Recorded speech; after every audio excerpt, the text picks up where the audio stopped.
Welcome to Crimson Clues, where shadows hide secrets and silence reveals the truth. Every story is a puzzle, and every clue takes you closer to the answer. Subscribe now, join the hunt, and let the mystery begin. Chapter 1. The Summons to Ebon Court. On a gloomy October morning in 1932, the message arrived, plunging my friend Hercule Poirot and me into one of the most difficult cases of our long collaboration. I recall the day vividly, because I had been attempting to interest Poirot in the morning paper's story of a particularly perplexing theft in Kensington when his secretary Miss Lemon knocked on the door with the fateful yellow letter. "An urgent telegram has arrived for you, Mr. Poirot," she informed with her usual professionalism. My friend's brows raised in that characteristic way as he slit open the telegram with his paper knife, a movement so exact it may have been choreographed. His emerald eyes, those extraordinary orbs that missed nothing, studied the message twice before handing it to me without comment. The cable was brief but compelling, requesting quick aid. "Stop unexplained death at Ebon Court, Chateau Brittany. Stop conditions most odd. Stop, your reputation precedes you. Stop, Inspector Beaumont, French police, stop." Hercule Poirot mumbled, tapping his fingers on the arm of his chair. "Hastings Money, what do you make of this summons?" "It appears basic enough," I said, though something in Poirot's approach suggested otherwise. "A death in France requires your specific expertise. Precision. But examine, if you please, the strange choice of words, situations most peculiar. Not suspicious or mysterious, but unique. What does this suggest to the trained mind?" I confess that I saw nothing particularly remarkable in the language, but Poirot's passion was undeniable. Within 2 hours we were on the Dover-Calais ferry, and by evening we were rattling through the Breton countryside in a leased car, our driver navigating by lamplight through an increasingly dense fog. The Château of Ebon Court emerged from the mist like something from a Gothic romance, a fearsome shape of grey stone towers and steep slate roofs set abruptly on the cliffs overlooking the wild Atlantic. Even in the faint light, I could detect the antique aspect of the place, its medieval underpinnings softened by Renaissance additions that spoke of richness and refinement. Monsieur Poirot muttered as our motorcar crunched across the gravel courtyard. "It is a place most ideal for mystery, is it not?" Our arrival was hailed by Inspector Beaumont, a stocky guy in his 40s, whose frantic appearance suggested he had been awaiting our arrival with much worry. He hurried forward as we alighted, his relief clear. "Mon poor Captain Hastings, thank heaven you've arrived so soon." His English, albeit accented, was quite passable. "I confess that I am absolutely at sea with this romance." "Allo," Inspector Poirot responded with a small bow. "Perhaps you would be so kind as to inform us about the fact." We were led into the Château's spectacular entrance hall, a soaring area dominated by a massive stone fireplace and old tapestries. Inspector Beaumont started his account. "The victim is Monsieur Armand Delacroix, age 67, lord of this estate for the last 30 years. He was found this morning by his man. Servant confined in his own study died at his desk." "The cause of death?" Poirot queried with his piercing look, taking in every detail of our surroundings. "Poison? We believe the local physician suspects strychnine, but we need confirmation from Rennes. But that's hardly the most interesting element of the case." We had approached the door of the study, and Inspector Beaumont stopped dramatically. Monsieur Delacroix was found clutching this with his right hand. He presented a little evidence bag containing what seemed to be half of an exquisite brass key, with beautiful scrollwork broken clear through the middle. "Most intriguing," Poirot mumbled as he examined the broken key through the translucent bag. The remaining half was not located, but there was more. The inspector escorted us to an old desk, where a black silk envelope lay open next to the body containing these. From the envelope he carefully removed 6 other keys, each similar in design to the broken one, but complete. Each had a small parchment tag tied with a black ribbon. Pooh stepped closer. His eyes were bright with interest. "If you please inspect the names on the tags. Madame Evangeline Moreau, Dr. Philippe, Monsieur Jules Boum, my own elder brother. I might add Miss Catherine Ashworth, Professor Redrain, and Monsieur Victor Lamartine. And these guys, who are currently in residence, arrived yesterday afternoon at Monsieur Delacroix's invitation. They were to spend the weekend here for what the master described as a meeting of old friends and acquaintances." I watched as Poirot's brains began to work on this intriguing puzzle. His head tilted at the customary posture, indicating deep concentration. The arrangements for this weekend, Inspector, were long-standing. According to the staff, Monsieur Diocroix sent the invitations only a fortnight ago with the most urgent tone. According to his secretary, each guest was specifically requested to arrive Friday afternoon and remain until Sunday. Tia Poirot exclaimed gently, and the goal of the gathering, Inspector Beaumont's expression became concerned. Monsieur Poirot is where the situation turns genuinely weird. According to the butler, Monsieur Diocroix declared at supper last evening that he intended to make a disclosure that would illuminate some past betrayals. His exact statements, according to many witnesses, and his guests' reactions to this announcement mixed, one might say. Several appeared uncomfortable, but whether from guilt or simply discomfort at their host's dramatic style, I cannot discern. Poe nodded slowly, returning his focus to the 7 keys, 6 of which were whole and 1 damaged. These keys, Inspector, unlock what Monsieur Poirot has not yet determined. They appear to be quite ancient, probably antique and of a design foreign to the domestic staff. As if summoned by our conversation, an elderly man in butler's livery emerged at the study door, his dignified bearing only slightly affected by the evening's tragic occurrences. "Forgive the intrusion, Inspector," he remarked with great civility. "The visitors are growing exceedingly anxious. Several have inquired about departing for Paris this evening." Poirot interjected abruptly. "That is not permissible, Inspector. Surely you haven't let anyone escape." "Certainly not. This is now a murder investigation, and everyone here is a potential witness or suspect." The butler cleared his throat gently. "If I may, gentlemen, the guests have congregated in the Grand Salon. They are quite keen to grasp the situation." Poirot fixed his jacket with remarkable accuracy and adjusted his tie. "Then, Miss Ami, it is time to make the acquaintance of our 6 key holders. But first, Hastings, what impressions do you form from what we have learned?" I considered carefully. It appears clear that Diocroix planned some sort of confrontation with his guests. The broken key in his hand suggests he was prevented from completing whatever revelation he intended. Exact. And the significance of the keys themselves. Perhaps they represent some sort of symbolic justice or access to evidence of the bet your logic improves. Mon ami Poirot's eyes sparkled with joy. "Come and meet these 6 individuals whose names are inscribed on keys of mystery. I have the definite sensation that before this case concludes, we will discover that the past and present are more intimately intertwined than appearances suggest." The fog had gathered outside the Chateau's diamond-painted windows, and as we followed Inspector Beaumont toward the Grand Salon, I couldn't shake the impression that we were traveling further into a web of secrets that reached far beyond the events of this fateful weekend. Chapter 2. The Weekend That Never Was. The Grand Salon of Ebon Court proved to be a magnificent chamber, speaking clearly of the Delacroix family's lengthy fortune. Persian rugs blanketed polished oak floors, while images of stern-faced forefathers looked down from gilded frames. A fire roared in the massive stone fireplace, sending swirling shadows across the assembled group, who had risen at our entry with varied degrees of serenity. 6 people awaited us, their faces carrying that specific expression of controlled fear that I had learnt to know in persons who find themselves unexpectedly engaged in matters of violent death.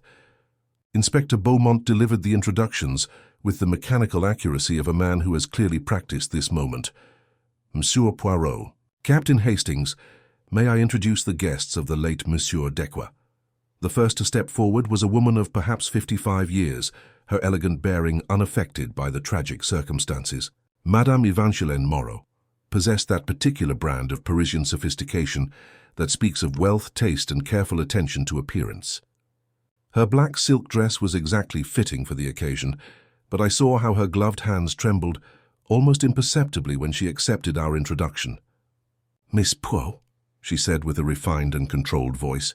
"What a terrible business this is, poor Armand, who could have wished him harm." "That, madame, is exactly what I hope to learn," Poirot responded with a slight bow.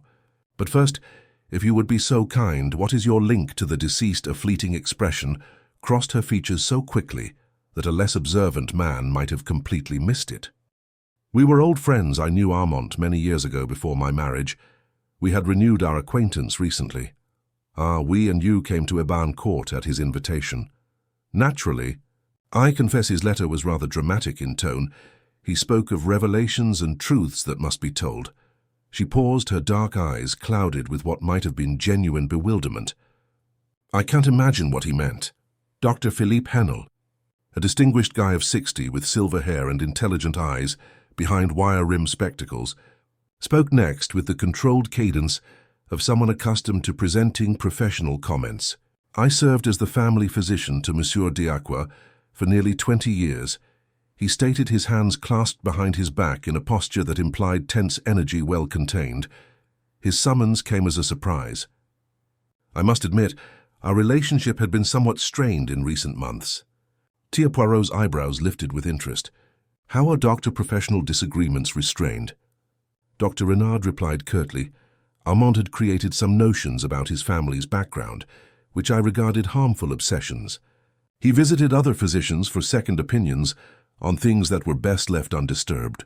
Before Poirot could explore this intriguing line of questioning, a strong guy with graying temples and an unmistakable military demeanor stepped forward. The family resemblance to Inspector Beaumont was immediately apparent. "Jules Beaumont," he stated with a strong handshake, retired colonel, but that mattered nothing now. "Armand and I were lads together in this same chateau. His father and I were close friends. We maintained our friendship over the years." He hesitated, looking toward his younger brother. "Oh, we had grown apart recently. Recent estrangement appears to be a motif among Mercurio de Lacqua's associates." Poirot noticed softly. What caused this estrangement between former friends? Colonel Beaumont's jaw stiffened. Armand had been preoccupied with genealogy, family history, past scandals better forgotten. He made claims suggested improprieties in our family's background. Frankly, Massy Poirot began to question his mental soundness. A kind voice interrupted from across the room. "If I may, Miss Catherine." Ashworth proved to be a woman of approximately 30, simply clothed but with intelligent, hazel eyes and an aura of quiet competence. Her English accent characterized her as a foreigner in this gathering of French nationals. "I was engaged by Monsieur de Lacqua 3 months ago," she continued, "but not as he initially said, as a governess. There are no children at Ebon Court. Instead, he required aid with his genealogy study, specifically the translation of English materials connected to his family's history." Dressin Poe leaned forward with apparent curiosity. "And what type of documents?" "Mademoiselle, court documents, primarily legal events from the 18th century. Monsieur Delacroix was especially concerned in instances involving charges of witchcraft and heresy." Rather grim reading, I'm afraid. A scholarly-looking gentleman with a pointed beard and anxious attitude cleared his throat.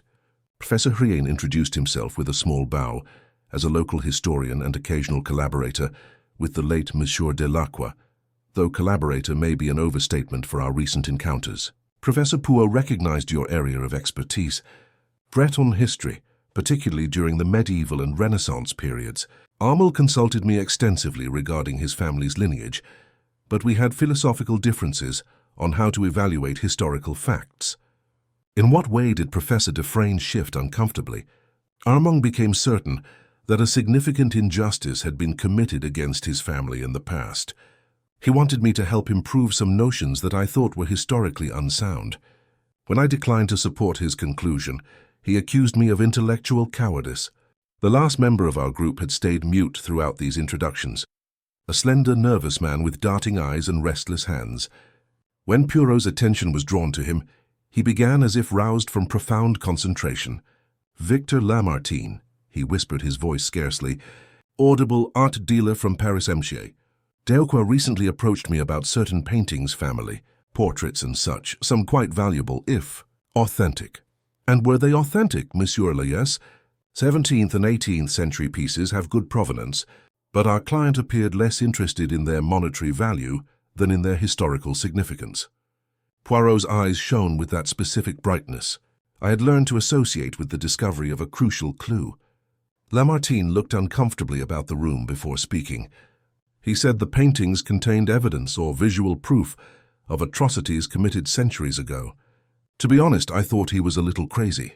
Inspector Beaumont went forward, reasserting his professional manner. According to the chateau staff, Mzee Decroix revealed at supper last evening that he intended to reveal what he called betrayals from the past during this weekend gathering. Did any of you understand what he meant by this? A chorus of denials met this question, though I noticed several meaningful glances exchanged among the guests. Clearly, each harbored suspicions about the other's true reasons for accepting Dioqua's invitation. "May," Poirot said, rising from his chair with characteristic precision, "it seems that our host lured you here under false pretenses. This was not going to be a pleasant weekend with old friends, but rather a tribunal of sorts. Mr. Dioqua plainly believed that one or more of you had done some sin, possibly related to your family history, which demanded public exposure. This observation was met with great quiet, and Dr. Renard was the first to break it. If that's the case, Monsieur Poirot, perhaps his death wasn't completely unexpected. A man who threatens to divulge secrets should expect reprisal. Précisément, doctor. Which leads us to the issue of these weird keys. Poirot delivered the evidence bag, which included the 6 entire keys. Each has the name of one of you. Clearly, they were meant to play a role in whatever revelation Monsieur Dioqua planned. The question that now arises is this: what did these keys unlock before anyone could respond? The elderly butler arrived in the doorway, his countenance solemn, bearing more unwelcome news. "Forgive the interruption, Inspector," he began with formal formality, "but I thought you should know right away. The storm has worsened significantly, and the bridge connecting the Chateau to the mainland has sustained damage. The local authorities report that it will be impossible until repairs can be made." A murmur of consternation surged across the gathering company. Colonel Beaumont expressed what everyone was thinking. "You mean we're imprisoned here for the present, correct, sir? Weather permitting, repairs may be done by Monday, but more likely Tuesday or Wednesday." As the implications of this news sunk onto the gathering, I saw Poirot's expression of rising discomfort. His eyes maintained that specific shine that indicated his little grey cells were functioning at optimum efficiency. But there was something else, a shadow of disquiet that I had rarely seen in his poised features. The killer seems to have not finished with the weekend's planned announcements. We were all inmates of Ebon Court, locked with a murderer whose game had only just begun. Chapter 3. The first key disappears. Dawn broke gloomy and forbidding above Ebon Court, with Atlantic mists clinging to the Chateau's ancient stones like eerie fingers. I had a difficult night, disturbed by nightmares of broken keys and dark creatures gliding along moonlit hallways. The screaming wind that had pounded the chateau throughout the night had finally calmed, leaving an unsettling silence interrupted only by the distant crash of waves on the rocks below. It was maybe 7 source when an urgent knock on my chamber door woke me from an uneasy doze. I opened it to discover Inspector Beaumont, his face pale and drawn with tiredness. "Captain Hastings," he murmured, his voice taut with managed panic, "please wake me immediately, we have another death." Within minutes, Poirot and I had changed quickly and followed the inspector through the chateau's labyrinthine passageways. Our destination turned out to be the conservatory, a magnificent glass-walled chamber that in happier times must have been a wonderland of exotic plants and flowering bushes. Now, in the gloomy morning light, it had an almost separate environment. Madame Evangeline Marot lay crumpled at the base of a marble statue of some antique goddess. Her exquisite black evening gown spread around her, like the wings of a fallen raven. Her neck was stretched at an odd angle, and a little drip of blood had dried on her temple, where it appeared to have struck the statue's base. "Mont," Poirot muttered, approaching the body with caution. "When was she discovered?" 20 minutes ago by the gardener," Inspector Beaumont responded. "He comes early to maintain the plants, discovered the conservatory door standing open, and Madame Marot as you see her. I watched as my companion began his thorough study of the scene, his green eyes seeing nothing. The conservatory's tiled floor appeared spotless around the body, with no evidence of struggle or disturbance. Aside from the tragic figure of Madame Marot herself, everything seemed to be in perfect order." Curious, Poirot murmured, squatting by the body but not touching it. "Hastings, what do you observe?" "I inspected the scene closely. It appears that she fell and hit her head on the statue. Perhaps she came here at night and stumbled in the dark. Ah, lament me. But take a closer look at the lady's evening attire. Isn't it astonishingly clean for someone who has taken such a tumble?" He was right. Madame Marot's black silk gown showed no signs of dust, dirt, or disarray beyond what the fall itself might have caused. Her hair, though disturbed, retained much of its careful arrangement, and her pearls lay unbroken about her throat. Furthermore, Poirot continued rising with that fluid grace which belied his ears. Observed the position of the body. If Madame had fallen naturally, would she not have landed differently? And these marble chips, he pointed to many little fragments of white marble scattered at the statue's base. Chips that appeared fresh, had bright surfaces against the darker tiles.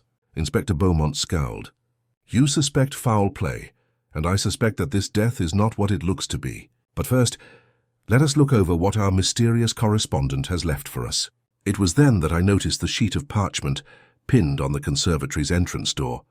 A note written in an antiquated hand that appeared to mock us with its formal script.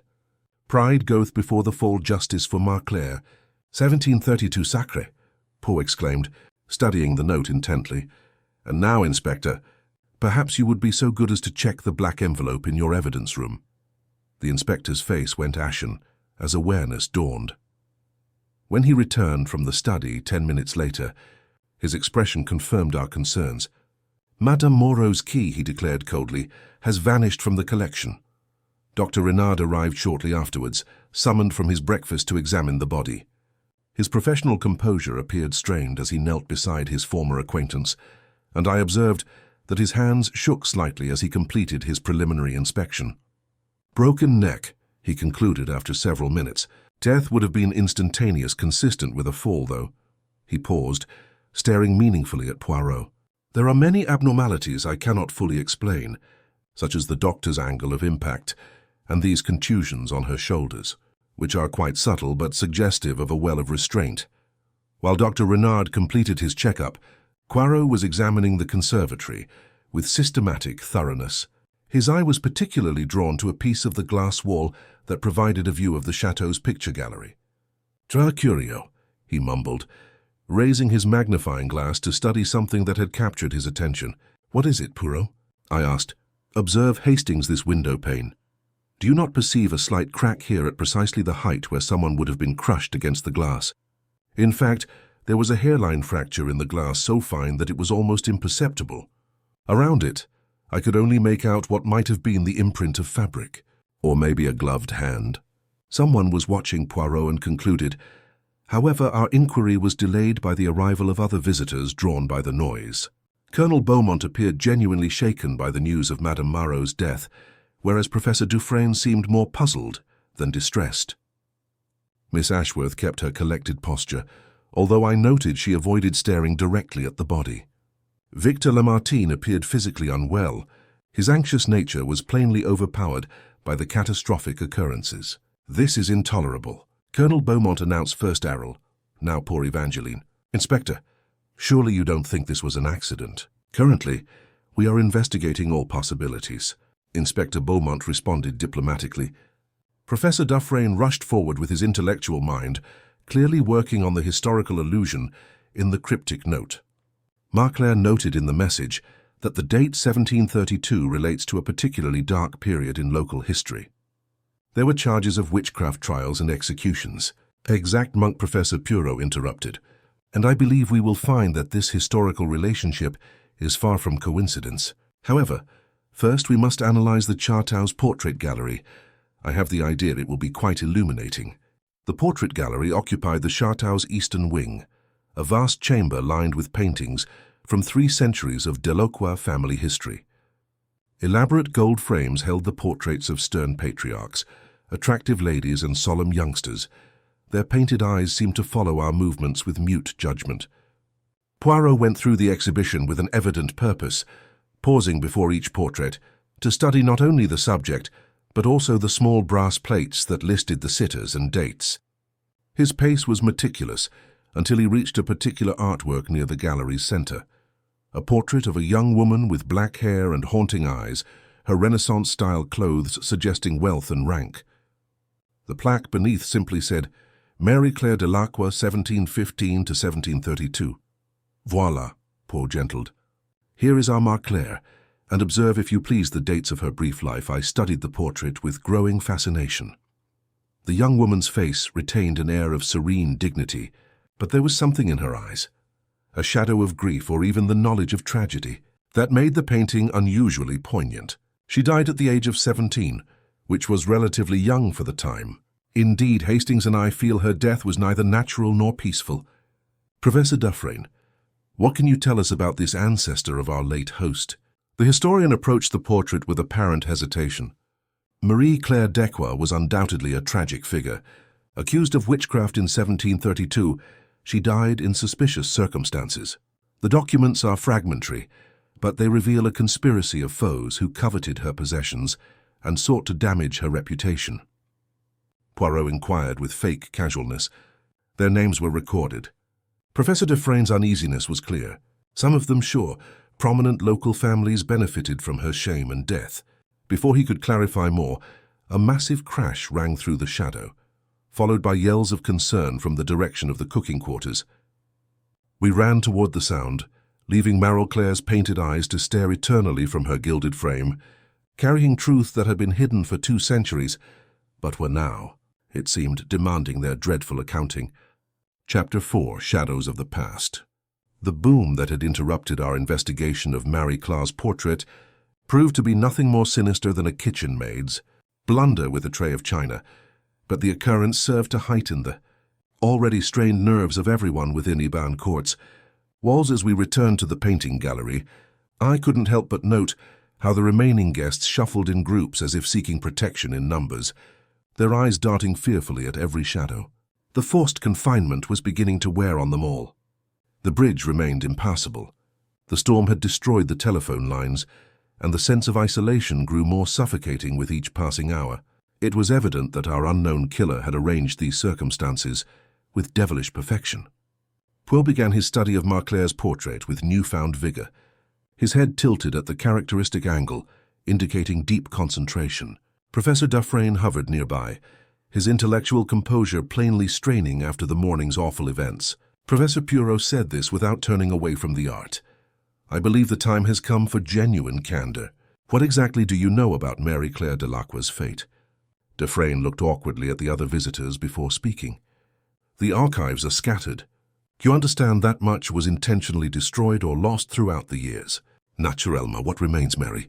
Claire was the youngest daughter of the Delacroix family, orphaned at the age of 15 after her parents died in a riding accident. She inherited much property, including this shadow, important seaside grounds, and a substantial dowry. By all accounts, she was clever, attractive, and devoutly pious, but she was accused of witchcraft. Miss Ashworth expressed her professional interest in historical documents. The allegations came from numerous sources. Professor Duinrain proceeded unwillingly local families that had conflicts with the Delacroix estate, a magistrate who had been rejected her hand in marriage, and many others who stood to benefit from her demise. Dr. Renard, who had been listening with obvious discomfort, cleared his throat. Professor, these are ancient topics. Surely they have no influence on our current issues. On the contrary, Doctor, Poirot said, his gaze never leaving the painted face of Marie Claire, I feel these historical matters are precisely the key to comprehending our contemporary situation. Professor, please continue. The accusations were broad. Dufresne admitted she was said to have committed sorcery, caused the collapse of local harvests, and cursed her adversaries with numerous tragedies, all of which were obviously nonsense. However, in 1732, similar charges were taken seriously, and the trial judge examined whether there was no appropriate trial. The evidence against Mary was mostly testimonial witnesses who claimed to have seen her consorting with the devil, committing abominable rituals, and so on. The magistrate, a guy named Henri Dufresne, the professor, halted, flushing with embarrassment. Ah, Poirot spoke gently. Your ancestor, Professor, my great-great-grandpa. I have always been terribly ashamed of his role in the tragedy. Colonel Beaumont scowled. What role exactly? Professor Drain's voice dropped to a whisper. He accepted bribes to ensure Marie Claire's conviction. The trial was a sham. The evidence is contrived. The witnesses coached. She was sentenced to death. For crimes she never committed, yet the date on her image I saw indicates she died in 1732. If she were executed for witchcraft, there would undoubtedly be records. This is the most terrible aspect of the whole event. Miss Ashworth consulted a leather-bound notebook she had produced, and Missy Delacroix showed me the documents.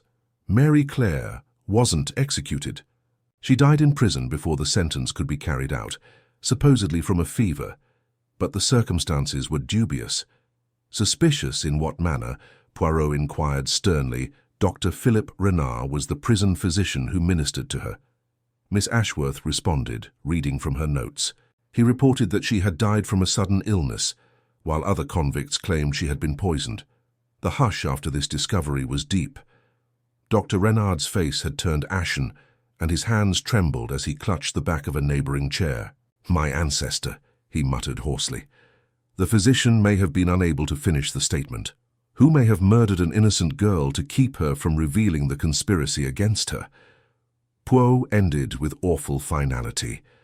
Victor Laertin, who had been silent throughout this argument, now piped up with obvious agitation. "This is lunacy. You're implying that we're all somehow linked to this old crime. Are you not, Mimsy?" Martin Poirot directed his keen eyes towards the art dealer. "I'm curious what your inquiry into the Chateau's art collection found concerning your own family's participation with Marlaire's fate." Martin's uneasy demeanor worsened. "I, my ancestor, was merely a merchant who purchased some of her possessions after her death perfectly legally. I assure you that Benure purchased from whom and at what price."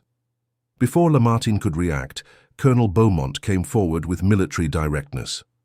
"Fin Jourpot, are you suggesting that this killer who murdered Armand and poor Evangeline believes we are all guilty of some inherited sin?" "I am suggesting, Colonel, that someone has discovered the truth about Mary Cleelqua's persecution and death, and has decided that justice delayed is not justice denied. The question that now presents itself is this: who among you is derived from Mary Claire herself, and hence desires retribution for her wrongs?"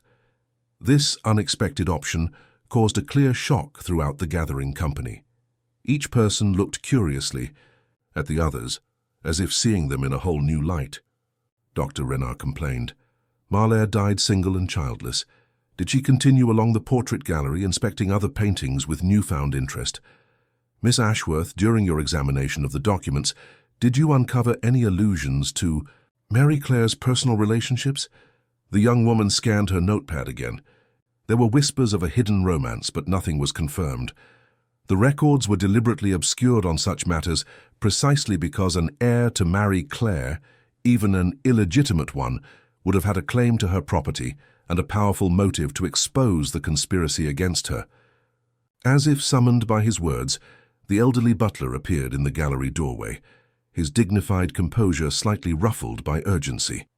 "Forgive me, Inspector," he declared, "but we have discovered something in the Chateau's foundation chambers that I believe you should examine right away."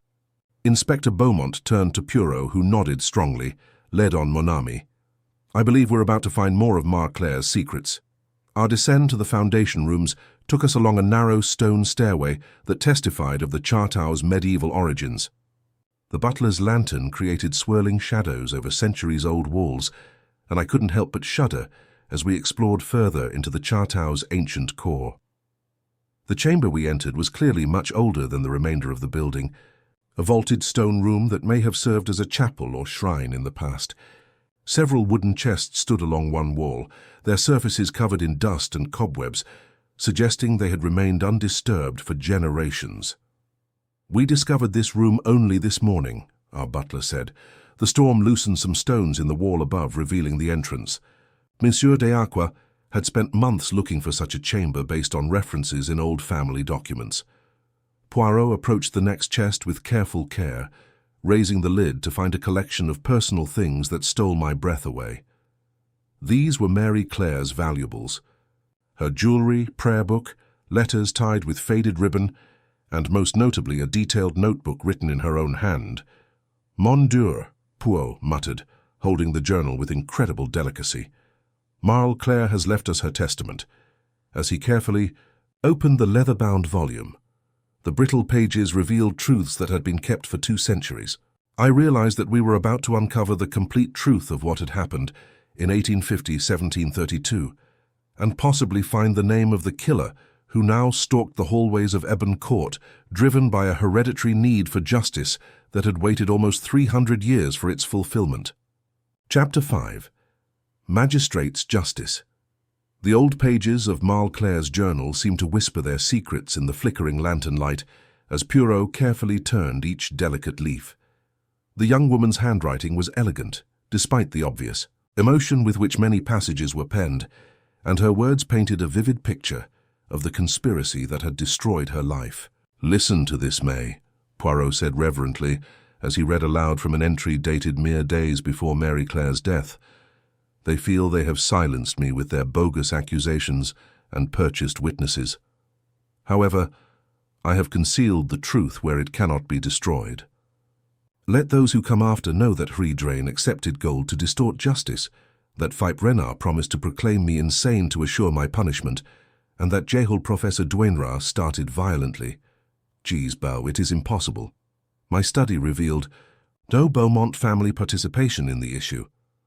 Poirot continued reading that Jules Beaumont, captain of the local militia, offered false testimony about my alleged midnight rites in exchange for grants of my coastal properties, Colonel Beaumont's face had become hard with astonishment. My ancestor was a military man, but I had no awareness of any relation to the Marclair firm. The journal reveals much. Poirot noticed, flipping another page with infinite care. However, we must not linger on these disclosures now. Time, I fear, is not our ally. Indeed, the mood within the chateau had gotten increasingly uncomfortable as the day drew on. The remaining guests strolled around with obvious nervous tension, starting at every sound and scrutinizing each other with undisguised distrust. The knowledge that they were possibly descended from Marclair's persecutors had cast a pall over the entire company that no amount of rational discourse could dispel. It was perhaps 4 hours in the afternoon when Inspector Beaumont discovered us in the chateau's library, where Poirot had been methodically examining Professor Dufresne's research materials. The inspector's face showed an expression of profound anxiety that quickly attracted our attention. "Monsieur Poirot," he announced, "we cannot locate Professor Drain. He hasn't been seen since lunchtime and his room appears to be empty." Sacre Poirot up immediately from his chair. "How long has it been since he was last observed?" "Approximately 3 hours. The attendants assumed he was resting in his chamber, but when the maid went to turn down his bed, she discovered the room vacant. We hurried along the chateau's halls with increasing hurry, yelling the professor's name, and searched each apartment meticulously. Miss Ashworth advised we investigate the library more thoroughly, noting that Dufresne had showed special interest in certain historical manuscripts stored there. Ebon Court's library was a beautiful chamber-lined Florida ceiling with leather-bound volumes, many of which appeared to be several centuries old. Tall windows provided ample natural light during the day, and several reading tables were scattered throughout the space, each equipped with proper lamps for scholarly work. We found Professor Dufresne slumped over one of these tables, his head resting on an open manuscript, whose vellum pages were stained with what appeared to be spilled tea. His spectacles had slid off his face and lay broken on the floor near his chair. "Mont," Poirot whispered, approaching the inert form with customary caution. "Dr. Renard, if you please." Dr. Renard's examination was rapid but thorough, with his professional serenity reasserting itself despite the sad circumstances. "Dead for some time," he concluded bitterly. "Perhaps 2 hours or more. The symptoms." He halted and looked meaningfully at Poirot. "They are compatible with the same toxin that killed Al Poison again," Inspector Beaumont muttered. "But how the professor took no food since luncheon, and he dined with the others." Poirot was inspecting the document over which Dufresne had been found, his magnifying lens showing details undetectable to the human sight. "Observe, Hastings, the discoloration upon these pages. What appears to be tea is actually something more evil. Indeed, under Poirot glass. The stains revealed a strange crystalline residue that reflected light with an almost metallic shine. The poison was applied on the manuscript itself." Poirot ended. The toxin was absorbed through the professor's skin as he handled the pages during his research. "Diabolical," Colonel Beaumont cried. "But who knew he would examine this specific document before anyone could respond?"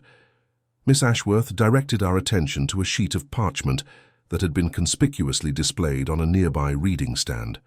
The now familiar ancient lettering read, "The corrupt judge meets his judgment. Justice for Marclair, 1732. Professor Dufresne's key." Inspector Beaumont stated sadly, scrutinizing the black packet. "Gone like the others." As Dr. Renard finished his inspection of the deceased, I saw Poirot perusing the manuscript that had been the instrument of death. It was definitely very old, with its Latin text lit with intricate marginalia and artistic embellishments characteristic of medieval religious manuscripts. What is this text exactly, I wondered? A history of local ecclesiastical proceedings from the early 18th century, Poirot reacted thoughtfully. But see here, someone in Hastings has made recent additions in the margins, cross-referencing specific passages with modern genealogical research.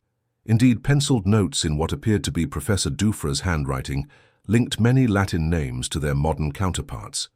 The professor had been tracing family lineages, recording the relationships between Marclaire's persecutors and their living descendants. He was verifying the accuracy of his ancestors' roles in the plot. Miss Ashworth spotted reading over Poirot's shoulder. These notes reveal he had confirmed not only his own family's connection, but also she paused and paled as she scanned the genealogical annotations more closely. "What is it?" Mademoiselle Poirot asked angrily. "According to these documents, Professor Dufresne uncovered something surprising concerning the Delcourt family line itself. There are references to a secret marriage and a concealed child." Tia Poirot's eyes shone with unexpected realization. The professor discovered evidence of Marie Claire's heir, the descendant who is now seeking vengeance for her wrongs. Colonel Beaumont grimaced. "However, if such evidence existed, it would have been discovered long ago, not necessarily Colonel. Consider the situation. A young woman facing death is trying to safeguard a child from her enemy's vengeance. She would have gone to incredible measures to conceal the birth and protect the infant's welfare, just to support her theory." Victor Lamine emerged at the library doorway, his face flushed with excitement and anxiety. He gasped at the portrait. "In the museum, someone has altered Marie Claire's painting." We went to the portrait gallery, where a horrifying discovery awaited. Marla's painting had been modified, but not harmed or defaced. Instead, someone had carefully scraped away centuries of overpainting to uncover details that were intentionally disguised. The young woman's figure, originally presented alone in the formal attitude typical of aristocratic portraiture, now clearly depicted her cradling an infant, a feature that had been painted over immediately after the original work was done. Voila, Poirot spoke gently. Mary Claire was not childless as history recorded. She had given birth, and someone went to great lengths to conceal this fact from her enemies. The consequences were astounding. A direct descendant of Marie Claire Decroix walked among us, possibly among the chateau's servants, armed with documentary proof of the scheme that had destroyed their ancestor and driven by a hunger for justice that had waited 3 centuries for satisfaction. The shadows stretched in the picture gallery, and Mary Claire's painted eyes appeared to watch us with fresh intensity. I recognized that our killer's deliberate retaliation was far from over. 3 keys had disappeared.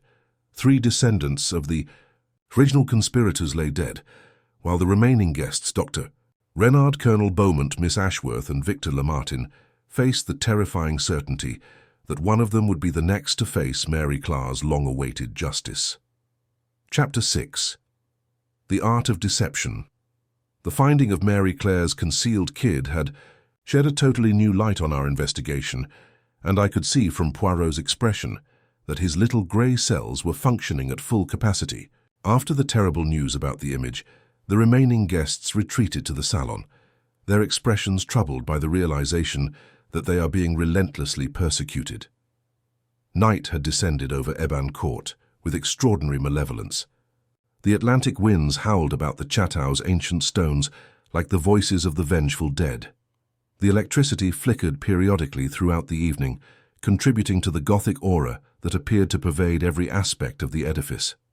It was probably 9 hours when Victor Lamarine failed to attend for dinner. At first, his absence caused little anxiety. The art dealer's uneasy tendency had forced him to skip several meals since the murders began.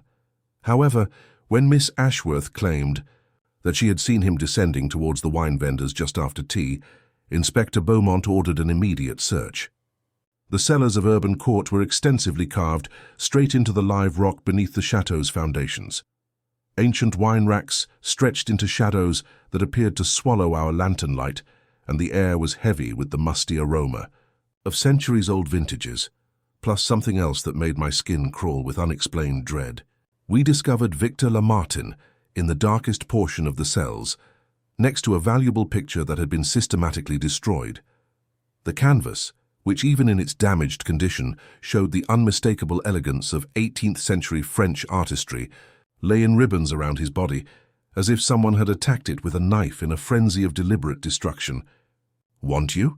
Poirot muttered, crouching by the deceased with customary tenderness. "Doctor, if you please." Dr. Renard's examination was quick yet thorough. His hands trembled slightly as he worked. "The same poison," he concluded bitterly. "Administered." "Perhaps an hour ago, judging from the rigor and the painting," Inspector Beaumont inquired, analyzing the shattered artwork with professional curiosity. Poirot examined the shredded canvas with his magnifying glass, fitting together bits like a macabre jigsaw puzzle. The signature in the lower corner is partially legible, despite the damage. "Macdequa, 1731. Mary Clare painted this?" Miss Ashworth inquired, her voice full of amazement and terror. "Prime and see here." Poirot identified many shards that, when properly assembled, revealed a partial scene of the chateau's gardens. This was not simply decorative work. It looks to be a precise account of some specific event or location. Colonel Beaumont leaned closer and squinted at the ruined canvas. There appeared to be figures in the backdrop, people grouped around something. Indeed, Colonel, I believe this painting was Mary Clare's visual witness evidence of her innocence, or even documentation of her enemy's crime, and it has now been destroyed to avoid its revelation. As if summoned by our talk, the familiar parchment came pinned to a neighboring wine rack with the same ancient script we had grown to despise. "The thief returns what they stole." Justice for Marie Clare, 1732. Lamartine's key Inspector Beaumont verified after inspecting the black packet. Gone with the others, Miss Ashworth consulted her notebook with apparent worry.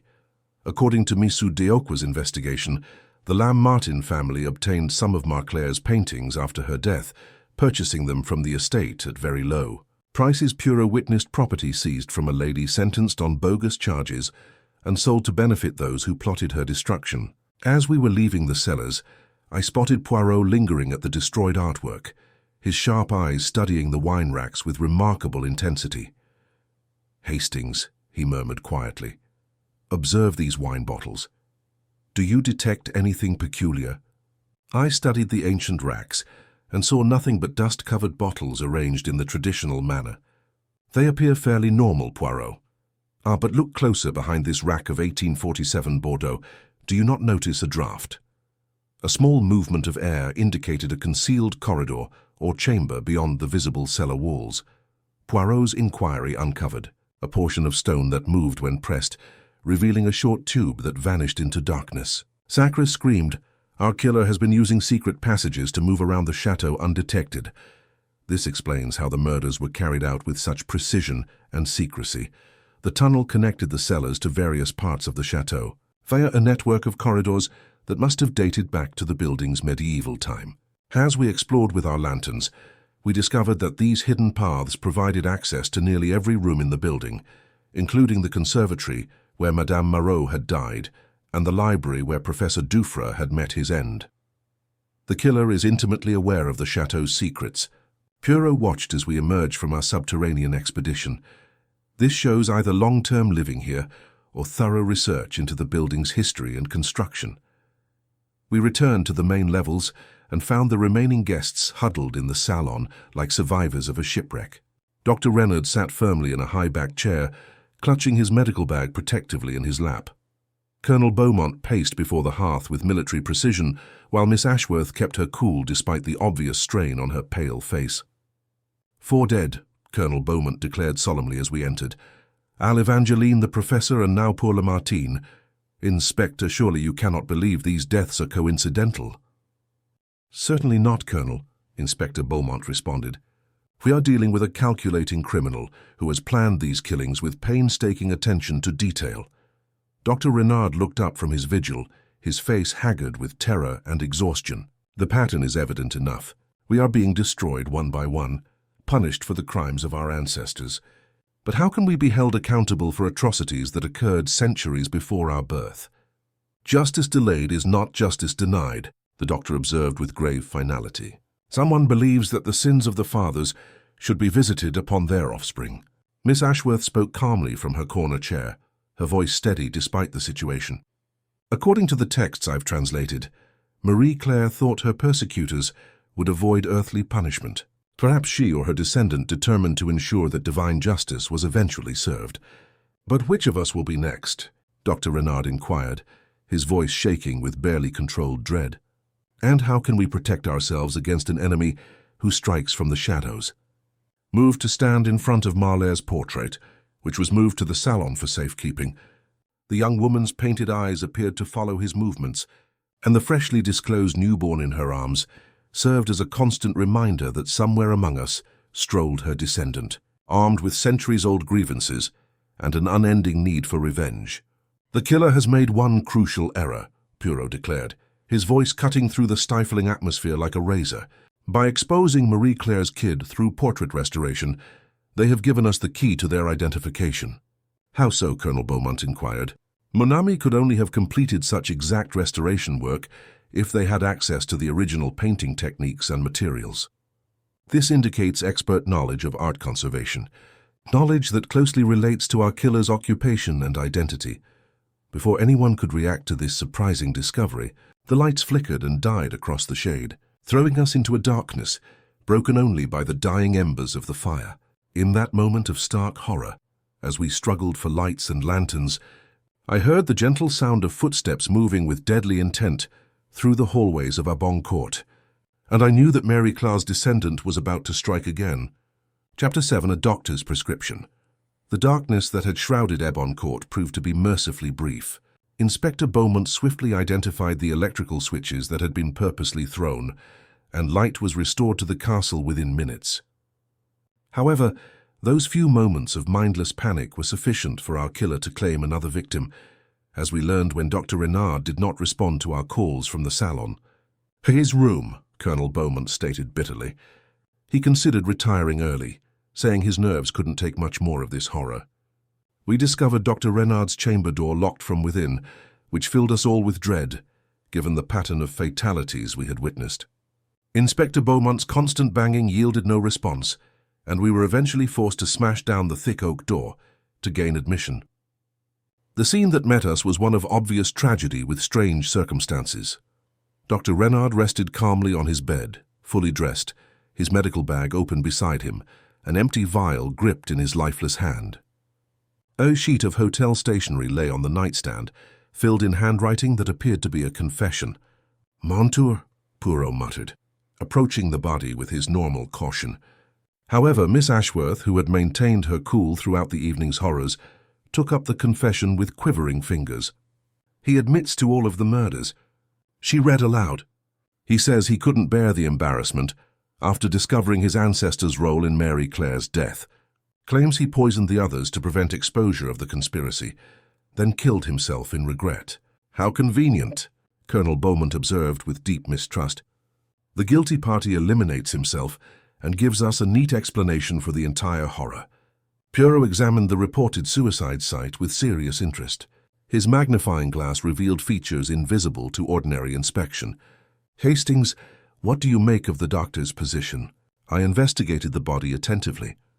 Dr. Renard laid with his arms at his sides, the empty poison vial laying in his right palm in a manner that appeared almost ceremonial. His face wore an appearance of tranquil relaxation, which seemed contradictory with the violent death of the other victims. Despite having just ingested a deadly dose of poison, he appears amazingly composed. "I notice precisimo, and kindly look at the handwriting of this confession." Poirot put the document up to the light, inspecting it through his glasses. "What strikes you as odd?" I matched the confession to prescriptions I had seen Dr. Renard make during his evaluation of the prior victims.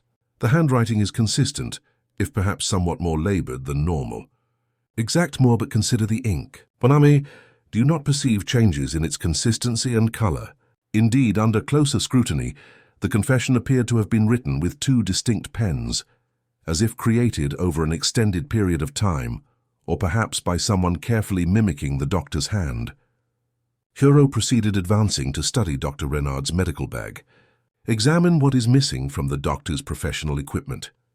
The bag contained the usual instruments of medical practice, but I noticed that several vials were missing from their customary positions. More importantly, the poison that had most likely claimed Dr. Renard's life was not among the medical supplies that remained. The killer has made several errors, Poirot declared with delight. First, the location of the body indicates that the doctor was placed on the bed after death, rather than dying there naturally.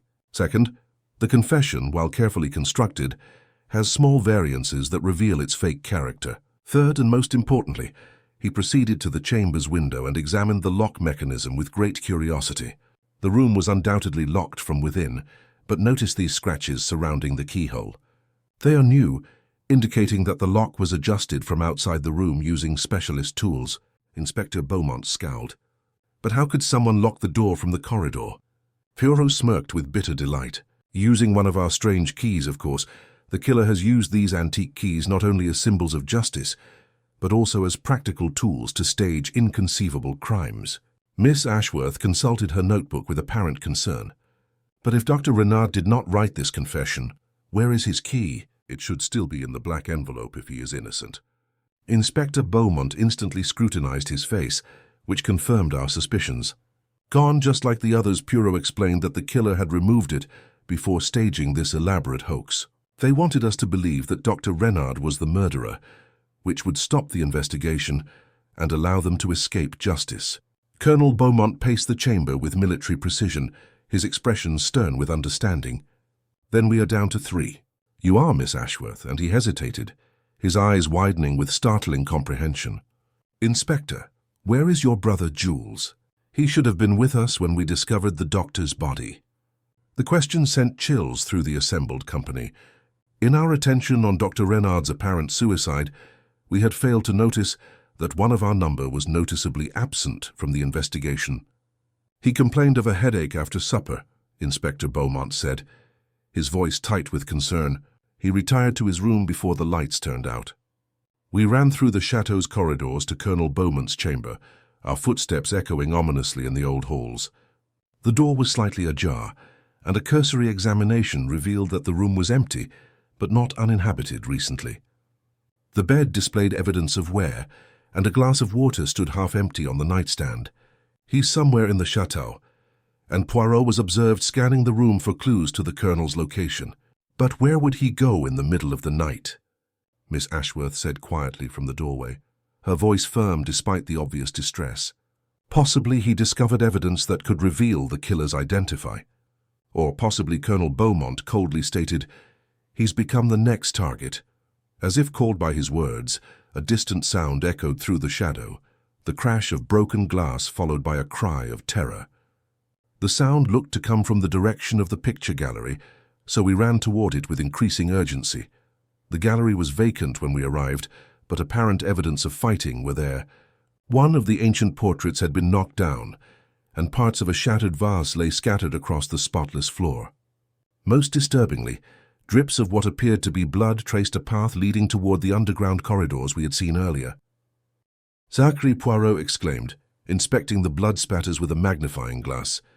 The murderer took Colonel Jules, but not without struggle. Inspector Beaumont's face was ashen with concern for his brother's safety. We must find him immediately. If the trend holds, the killer plans to complete their revenge tonight. Indeed, Poirot agreed, his voice harsh and determined. But first we must comprehend the killer's ultimate goal. 4 generations of Marclaire's persecutors have died. 1 has been stolen, and 2 remain. The question that now arises is this. Is our killer intending to eliminate all the descendants, or is there a more specific target? Someone whose ancestor performed the most important role in Marie Claire's destruction. Miss Ashworth looked at her study notes with obvious worry. According to the documents, while all the families engaged in the conspiracy, one person carries the most responsibility, the magistrate who accepted bribes to assure her guilt, and the physician who may have poisoned her in prison. Professor Drain and Dr. Renard the Eye witnessed both now dead exact, indicating that our killer's prime targets have been removed, and the remaining murders serve a different purpose, perhaps to hide the true motive, or to ensure that no witnesses survive to expose the truth. As we prepared to investigate the secret corridors for Colonel Jules, a new terror appeared.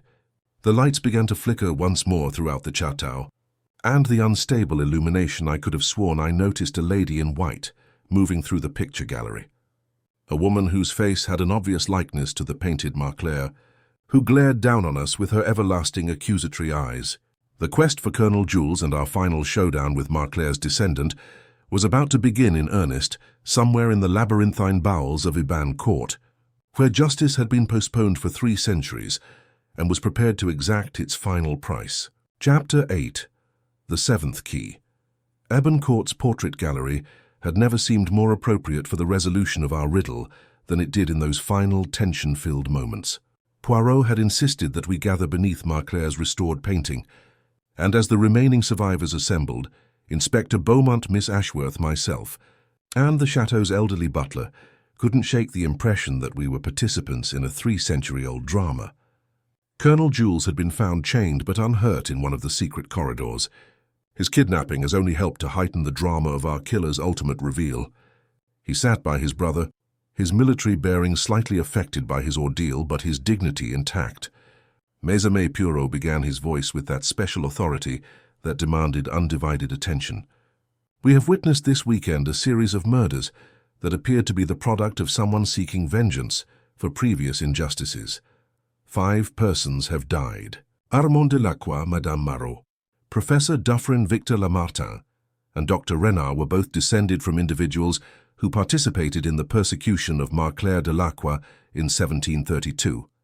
He moved to stand exactly beneath the image, where Marclair's painted eyes appeared to observe our activities with eternal judgment.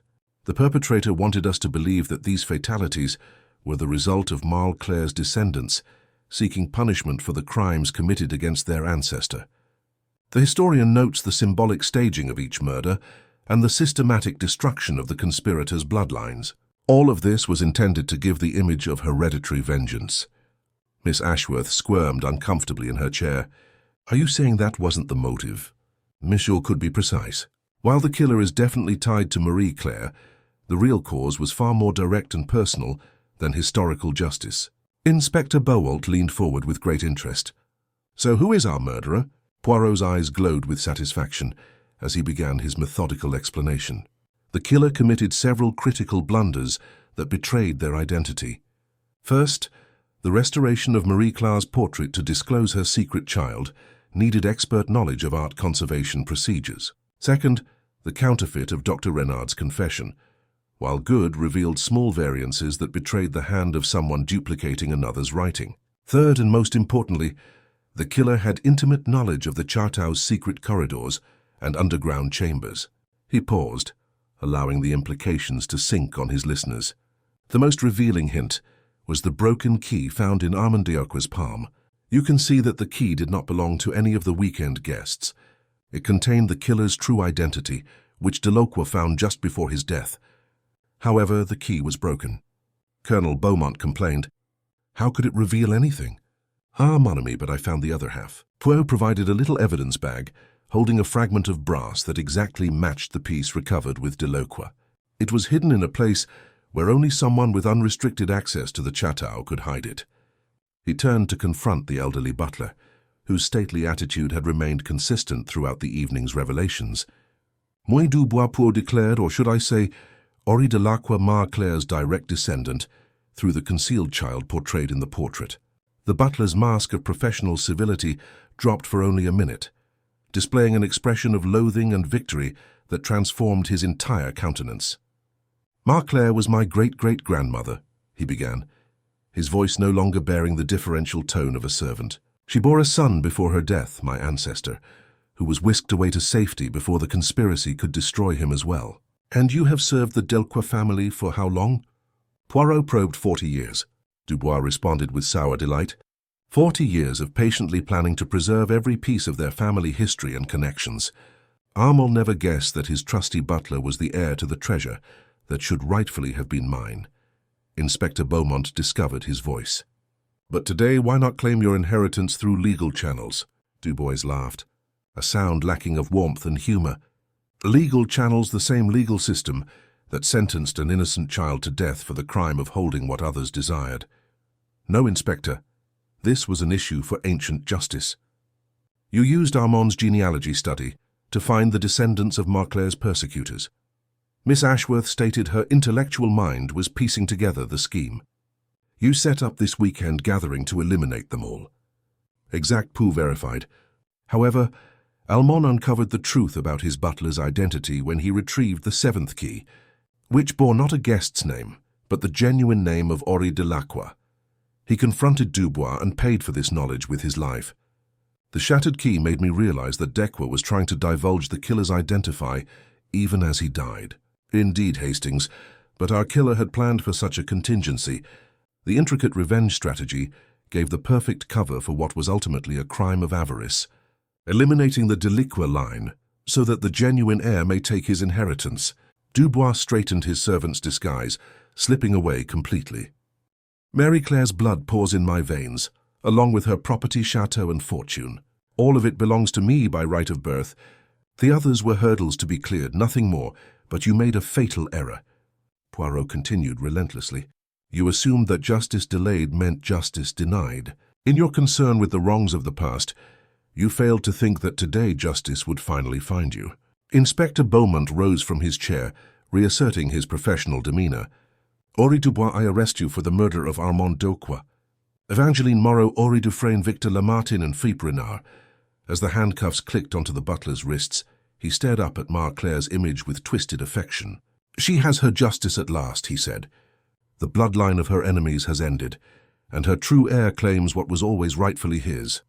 No, Poirot said slowly, Marie Claire has no justice in these murders. She was a victim of money and conspiracy, but she was also a woman of religion and compassion. She would not have wanted her descendant to be an assassin in her name. The dawn was dawning over Ebon Court as Inspector Beaumont took his prisoner away. The lengthy nightmare has finally ended. The bridge to the mainland had been restored overnight, and we would soon depart this site of old secrets and modern crimes. As I packed my belongings, I discovered Poirot standing again before Marie Claire's photo, his countenance contemplative and mournful. A tragedy, he said quietly. The misdeeds of the past poisoned the current generation after generation. Hungry Dubois claimed he was serving justice, but he actually fulfilled his own warped cravings for revenge and fortune. The morning sun shone through the portrait gallery's windows, lighting Marclaire's painted face in golden light. For a minute, I could almost assume that her look had lightened, as if some ancient load had finally been taken from her spirit. Justice seemed to have many faces, and not all of them were as righteous as they appeared. The 7 keys of Ebon Court had unlocked not heavenly vengeance, but the darkest caverns of the human heart, where greed and hatred might masquerade as righteousness for eons, waiting for the perfect moment to exact their dreadful price.